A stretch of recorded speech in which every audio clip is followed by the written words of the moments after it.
Guarantee ಯೋಜನೆ ನೀಡೋ ಭರದಲ್ಲಿ ಸರ್ಕಾರದಿಂದ ಎಡವಟ್ಟು.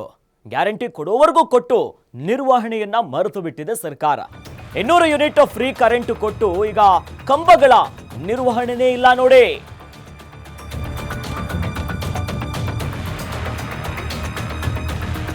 ವಿದ್ಯುತ್ ಕಂಬಗಳನ್ನ ನೋಡಿದ್ರೆ ಶಾಕ್ ಹೊಡೆಯುವಂತ ಭೀತಿ ಶುರುವಾಗಿದೆ. ವಿದ್ಯುತ್ ಕಂಬಗಳ ಅವ್ಯವಸ್ಥೆಯಿಂದಾಗಿ ಸೃಷ್ಟಿಯಾಯಿತು ಆತಂಕ. ಕೆಂಗೇರಿಯ ಕೋಣಸಂದ್ರದಲ್ಲಿ ಅಪಾಯದ ಅಂಚಿನಲ್ಲಿದೆ ವಿದ್ಯುತ್ ಕಂಬಗಳು.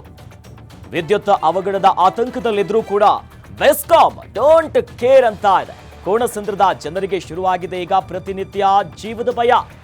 ವಿದ್ಯುತ್ ಕಂಬಗಳಿಗೆ ಬೆಂಕಿ ಹತ್ತಿಕೊಳ್ಳುವಂತ ಆತಂಕ ಶುರುವಾಗಿದೆ. ಬೇಸಿಗೆಯಲ್ಲಿ ಒಣಗಿ ಹೋಗಿರುವಂತಹ ಬಳ್ಳಿಗಳು ಇವೆಲ್ಲವೂ ಕೂಡ ಆವರಿಸಿಕೊಂಡಿದೆ. ಅಪಾಯದ ಸೂಚನೆ ಯಾವ ಕ್ಷಣದಲ್ಲೂ ಬೇಕಾದ್ರೂ ಬೆಂಕಿ ಹತ್ಕೊಳ್ಳುತ್ತೆ ಅನ್ನುವಂತ ಪರಿಸ್ಥಿತಿಯಲ್ಲಿ ಇತ್ತ ಕೋಣಸಂದ್ರದ ಅಲ್ಲಿನ ಸುತ್ತಮುತ್ತ ಸ್ಥಳೀಯರೀಗ ಆತಂಕದಲ್ಲಿದ್ದಾರೆ. ಈ ಬಗ್ಗೆ ಬೆಸ್ಕಾಂ ಅಧಿಕಾರಿಗಳ ಗಮನಕ್ಕೆ ತಂದರೂ ಕೂಡ ಯಾವುದೇ ರೀತಿಯಾದಂತಹ ಅದಕ್ಕೆ ರೆಸ್ಪಾನ್ಸ್ ಮಾಡುವಂತ ಕೆಲಸ ಆಗಿಲ್ಲ ಅನ್ನೋದಾಗಿ ಕೆಂಗೇರಿಯ ಕೋಣಸಂದ್ರದಲ್ಲಿ ಅಲ್ಲಿನ ಸ್ಥಳೀಯರು ಅಸಮಾಧಾನ ಹೊರಗಾಕಿದ್ದಾರೆ. ಏನನ್ನು ಇಷ್ಟಪಡ್ತಾ ಇದೆ ಅಂದರೆ, ನಮ್ಮ ಕರ್ನಾಟಕದಲ್ಲಿ ಬಹಳ ಕಡೆ ಮಳೆಗಾಲ ಶುರುವಾಗಿರೋ ಕಾರಣಕ್ಕೋಸ್ಕರ ಅವುಗಳ ಎಲ್ಲೋ ನಡೆದಿದೆ. ಬೇಜಾರು ಜನ ಮಕ್ಕಳು ಸಾಯ್ತಾ ಇದ್ದಾರೆ, ವಯಸ್ಸಾದವರು ಕೂಡ ಇದಕ್ಕೆಲ್ಲ ಬಲಿಯಾಗ್ತಾ ಇದ್ದಾರೆ.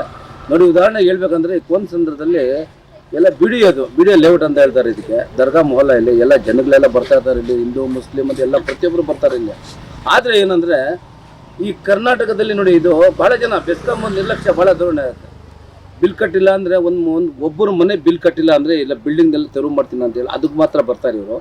ಇವಾಗ ನೋಡಿ, ಇಲ್ಲಿ ಒಂದು ಮರ ಇದೆ, ಒಂದು ಕಂಬ ಇದೆ, ಈ ಮರಗಳೆಲ್ಲ ಸುತ್ತಕೊಂಡು ಇಲ್ಲಿಂದ ಗೊತ್ತಾಗಲ್ಲ ಮಕ್ಕಳಿಗೆ ಇಲ್ಲಿ ಇದೆಲ್ಲ ಅವುಗಳಾಗ್ತಾ ಇದಕ್ಕೆಲ್ಲ ಬೆಸ್ಕಾಂ ನಿರ್ಲಕ್ಷ್ಯನ ಭಾಳ ನಿರ್ಲಕ್ಷ್ಯ ತೋರ್ತಾ ಇದೆ.